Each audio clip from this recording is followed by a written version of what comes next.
So I thought it was finally right about time for me to sit down and do a full Q&A on my Love Island experience and journey. I have gotten quite a lot of questions, on the audition process, my experience, and the questions keep coming through because I know some people have only just finished Love Island, some people only just started watching, even though we did wrap a couple of months ago now. I thought I would make a video, put it all in one place, and hopefully give you a bit of an insight into how I found the journey. On my Instagram, I did put up like a poll for people to share their questions. I've broken it down into different sections. I've got the audition process, the Love Island experience, a little bit about, the behind the scenes stuff, my opinions on key moments in the villa and post villa life. So that's what I'll kind of be delving into throughout this video. Process overall took like months, like ages. Like I didn't know for a while, but I didn't know that I'd gotten in, but I had a good feeling just because after my interview with the producers, I just had a good vibe. Like I got along with them so well. I genuinely had so much fun to the point where I was embarrassed that I had so much fun talking about myself, but I had a good vibe. But yeah, the process took, I would say, like half a year. It spanned over half a year to get till I walked through those villa doors. Yes, I actually had quite long hair. I had it to like almost shoulder length, which I've never had before. How did I feel being judged by appearance in the first coupling?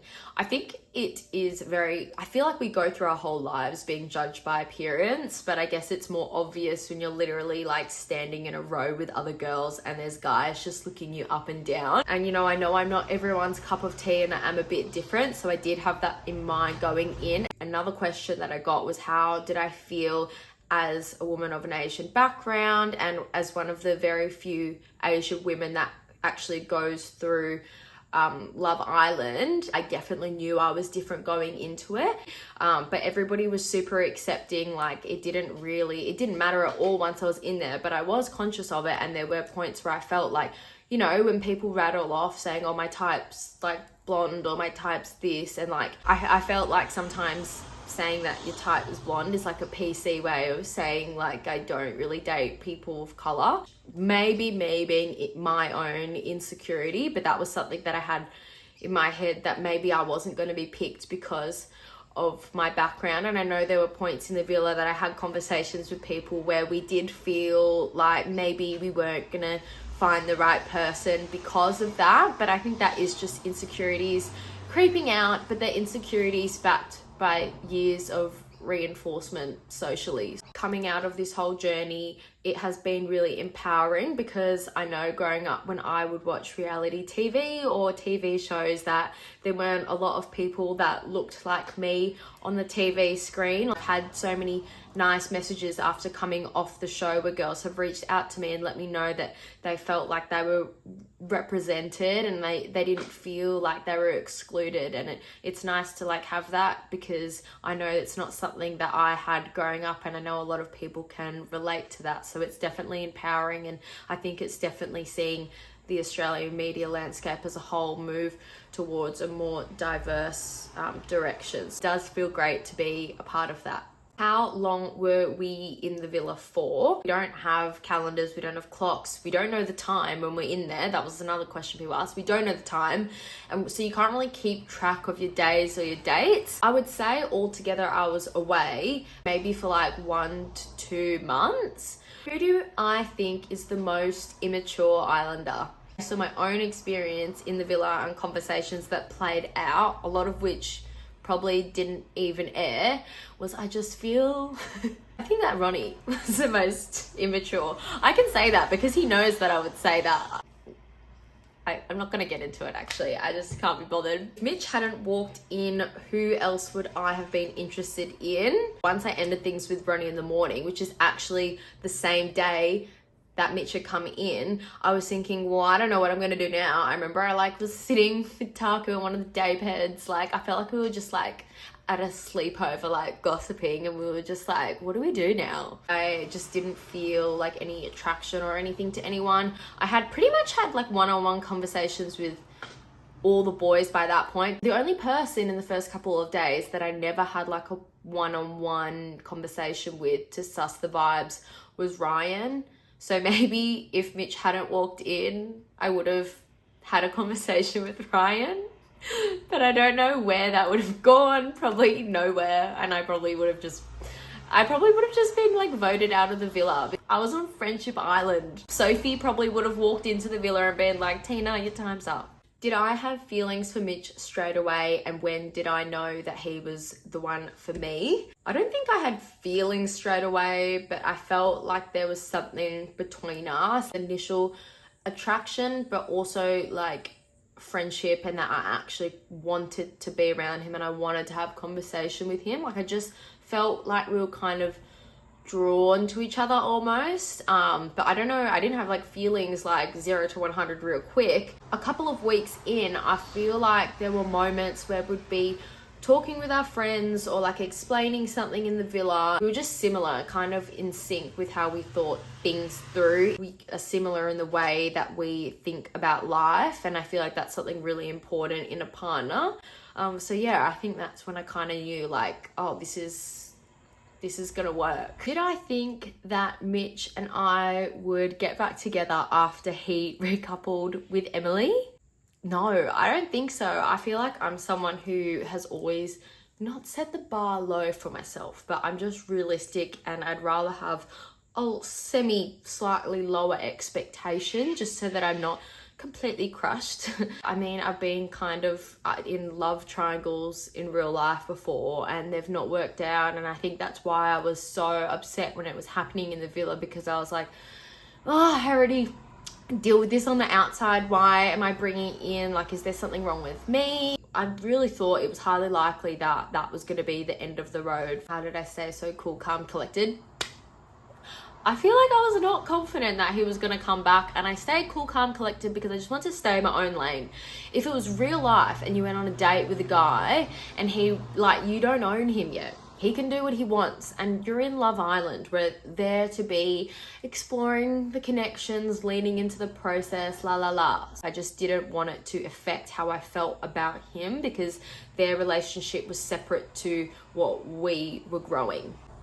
When I rewatched the show, was I angry watching what happened between Mitch and Emily, and does it hurt now thinking about it? When we rewatched it, it didn't make me angry. I kind of knew everything that was going on. Like, he was a free agent at that point, so that was not my business. Obviously, it was hard to watch back, but when we were watching it, we just kept being like, we know how it ends. So like, it was fine. Was Mitch really annoyed at my breakfast with Nick? The footage of that man seething in the background, I want to frame it. I'm going to frame it like this is amazing. Was it weird being intimate with your partner in the villa?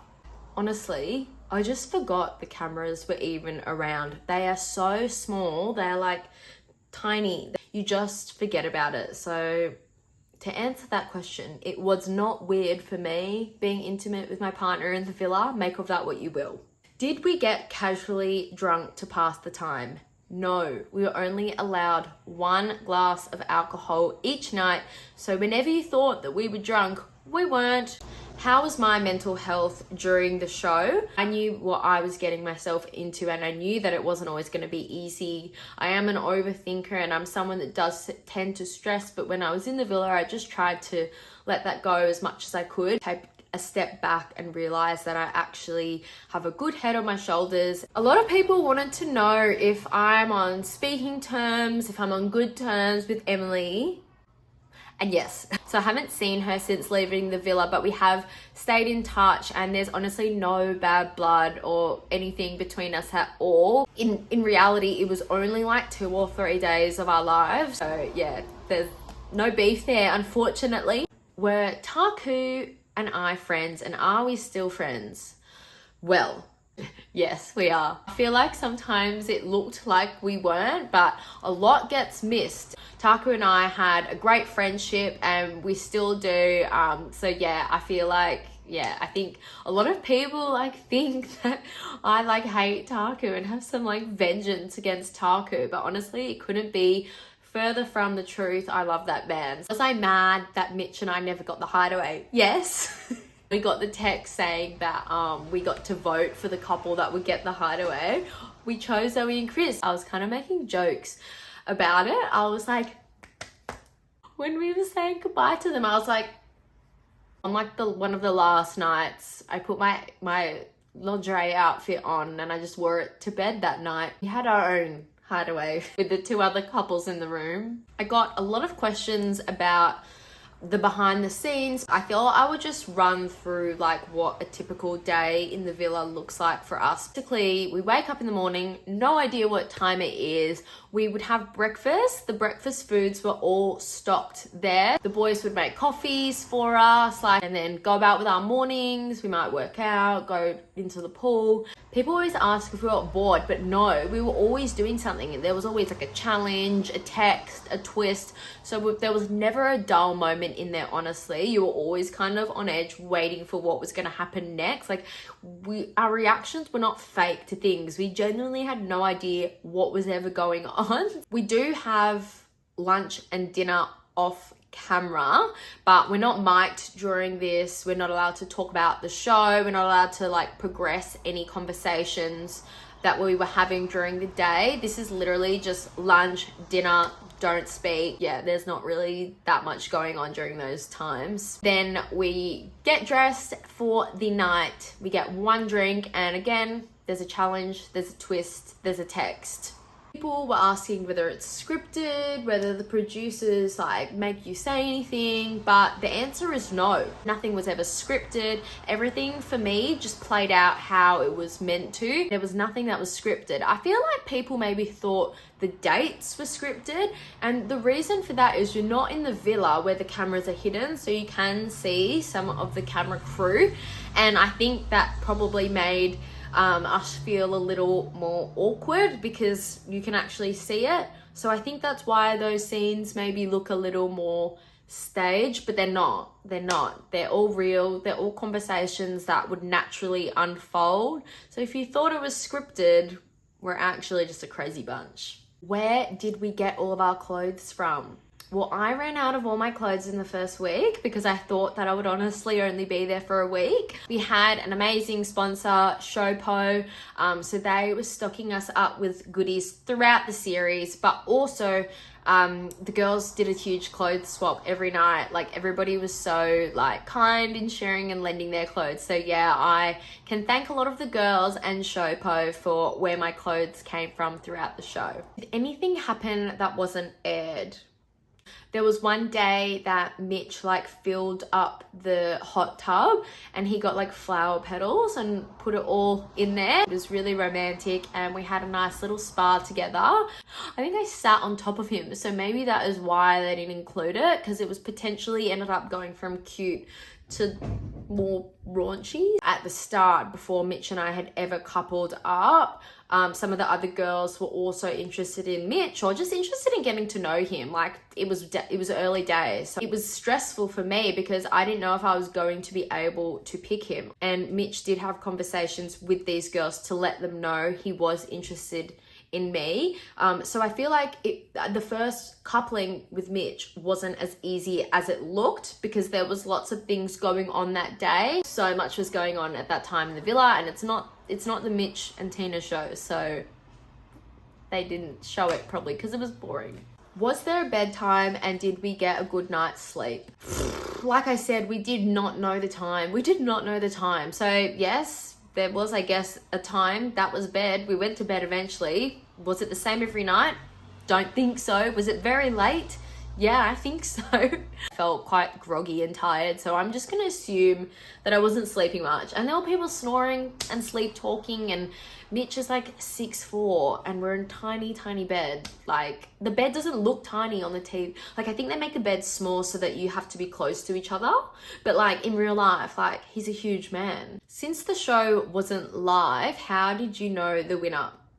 They did do a pre-record with multiple endings, but we were never told which ending was the winning ending, and that wasn't decided until the voting closed on the night which the final episode aired. We literally had no idea that we'd won until we were watching it, and that night Mitch and I actually had an Airbnb in Bondi, and we wanted to watch the final just by ourselves. Like, we didn't want to make a big thing of it. Like, so we just wanted to watch it together. And our Airbnb, the TV didn't even work. So we were watching the final on my tiny little iPhone, and it was behind 9 now. My phone was 5 minutes or something behind. So 5 minutes before the winner was announced, my phone just started blowing up. Like, my mom was calling me, my dad was calling, everyone was calling me.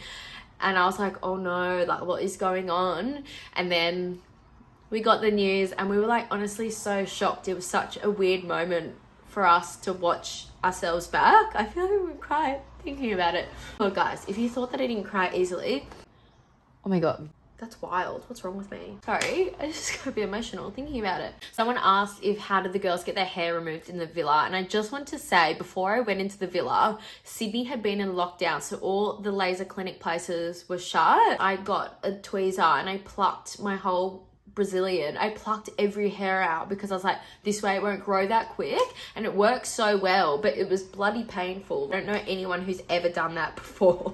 What is my favorite memory of the show? An answer I always give when people ask me that is, you know, the final couple of days. I think like when it was the final 3, we had some champagne, we danced, it was a great night. The helicopter with Mitch, and like when we became official, that was a really special day. But now I've been really like nostalgic recently, like looking back on old photos, and I really just miss everyone, and like hanging out by the pool and like chilling on the day beds, or like when we're on our way to challenges and stuff like that. Like I genuinely am starting to miss all of those things, and I didn't really think that I would, because at the time it was kind of stressful. But yeah, I've been missing just waking up to everyone in the morning. It really was like a big school camp.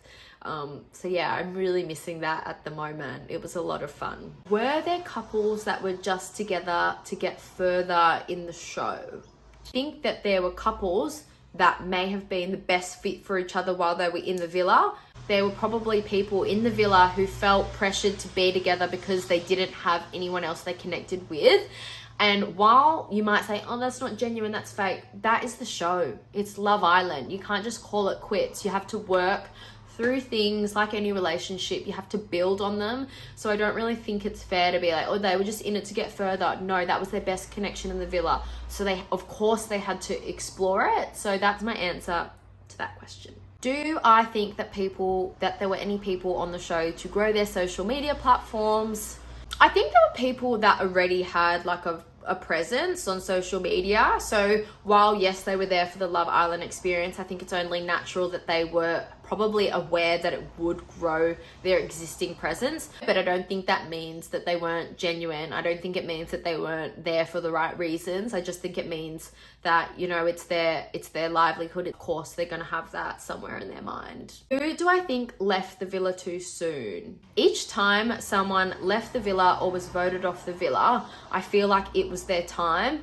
Everything seemed to unfold quite naturally. So I don't really think that anybody left too soon, but I think there are people who definitely didn't get enough time. I think coming in at the point that like Hugh and Eliza did is very difficult, and I have a lot of respect for them because I feel like they still gave it a good crack. But yeah, I think it would have definitely been nice to see them come in earlier and have more of a chance. Do I think that there were any fake friends in the villa? People in the villa were definitely being genuine with me. We were such a family when we were in there. Since coming out of the villa, I was surprised that, you know, to hear some whispers going around. Like, it's not nice to hear your friends say that, especially when we went weeks with them, like supporting us and making us feel like they saw the great things in our relationship that we saw in ourselves. So I think that's always hard, but I don't know. I take everything with a grain of salt, and I'm not gonna like I'm not like someone that's into drama, so like whatever. Now into some post villa life questions.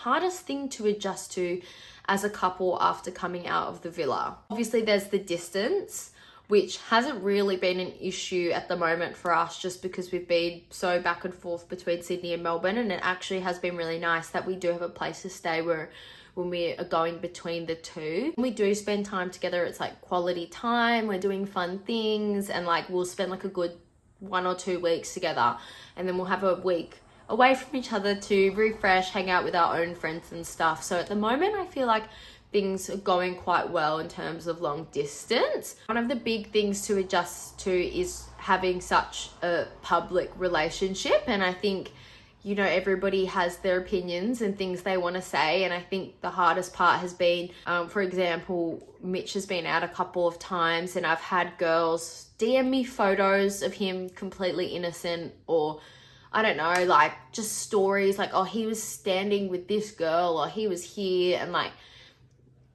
you never know it's true. 2, if you're observing from the outside, how can you know what's going on? So yeah, I just find it difficult because I feel like people sometimes think they're helping me, but really they're just kind of inserting themselves in a way that's 1, not appropriate, and 2, gonna stress me out for no reasons. I'm just trying to, like, again, stay in my own lane. I know it's something that other people from Love Island have also gone through. It's not the first and it won't be the last, so it's just something that I'm working through at the moment. But yeah, my family's thoughts on Mitch. They love him. I think they watched every night of the show. My dad said that when Mitch came back to me, he literally like jumped off his couch as though he was like watching the footy or something. What am I spending the 25k on? For me, I'm not going to be spending this 25k on like a bulk item. I got a new phone, so I did that. Most of this is probably going to go towards flights.